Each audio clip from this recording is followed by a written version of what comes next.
गवती चहा म्हणजे ताज्या गवती चहाच्या पानांचा आणि आलं यांचा सुंदर संगम. या चहाला नैसर्गिक सुगंध आणि हलका तिखटपणा असतो, जो मनाला आहे ना ताजेतवाने करतो. गवती चहामध्ये अँटीऑक्सिडंट्स असतात, तर आलं पचन सुधारण्यास, सर्दी खोकल्यावर आराम देण्यास आणि शरीराला ऊब देण्यास मदत करते. सकाळची सुरुवात किंवा संध्याकाळचा रिलॅक्स वेळ दोन्हीसाठी हा जो चहा आहे ना, तो खरंच खूप उत्तम असा पर्याय आहे.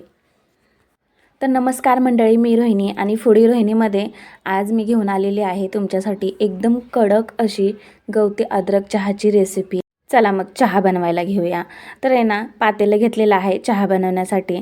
त्यामध्ये 1.5 कप पाणी असं टाकलेलं आहे. यानंतर आपल्याला कडक चहा बनवायचा आहे. यासाठी 1.5 चमचे चहा पावडर टाकलेली आहे.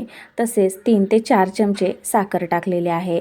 आवडीनुसार साखरेचं प्रमाण जे आहे ना, ते कमी जास्त करा. यानंतर गवती चहा टाकलेला आहे चहामध्ये.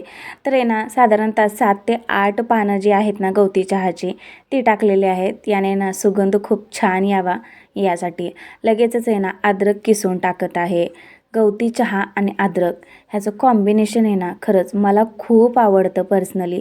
तुम्हाला आवडते की नाही मला कमेंट्स करून नक्की सांगा. सकाळच्या वेळेस किंवा संध्याकाळच्या रिलॅक्स वेळेस मी जे तुमच्यासोबत रेसिपी शेअर केलेली आहे ना कडक चहाची, ती खरंच एकदा तरी नक्की बनवून पहा माझ्या पद्धतीने. आणि आता हा जो चहा आहे ना, तो आहे ना पहिली उकळी आल्यावर आहे ना 2 ते 3 मिनिट आहे ना छान असं उकळून घ्यायचं आहे. मग नंतर यामध्ये दूध ॲड करायचं आहे. तर इथे मी साईसकट आहे ना दूध जे आहे ना ते ॲड केलेलं आहे. तर आता आहे ना मंडळी, मी तुमच्यासोबत एक चहाची टिप्स शेअर करते.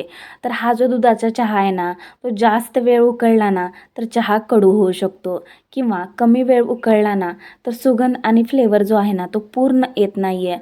तर त्यामुळे हा जो चहा आहे ना दुधाचा, तो साधारणतः आपल्याला 5 ते 7 मिनिट आहे ना छान असं उकळून घ्यायचं आहे. आणि पाहू शकता तुम्ही व्हिडिओमध्ये अगदी कलर वगैरे किती सुरेख आलेला आहे, कुठेही असा फिका पडलेला नाही आहे.